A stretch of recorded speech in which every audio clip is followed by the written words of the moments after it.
What is emergency travel? Generally, if you leave the US before your application gets approved, the US will think that you gave up your application. This is why you need to file a travel document with your green card application.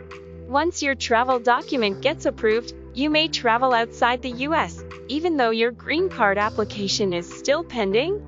The travel document is to show that you did not give up your application when you return to the US. Yes, I know, even getting the travel document takes longer as well. But what if you have an emergency to travel? Emergency advance parole can be your option. Basically, you are getting a travel document quickly because you have an emergency situation. To apply for emergency advance parole, you need to file a 131 form and show that you are filing for EAP purposes. This can be done in person at the USCIS. You need to bring evidence that shows your emergency, 2 passport pictures, and a filing fee. For EAP, you need to face an emergency that requires you to travel outside the US very soon.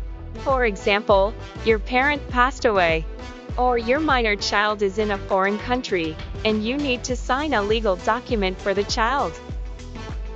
The key point is that you need to convince an immigration services officer that you do have an emergency, which requires you to travel immediately. So make sure you bring all the evidence to convince the officer to show your emergency. Dream Immigration Law is operated by a former immigration services officer, now an immigration attorney. We will post immigration-related videos that are very easy to follow. If this video was helpful, please hit the subscribe button for further information, such as, how many times can I fail the citizenship test, and sample citizenship test questions. Thank you.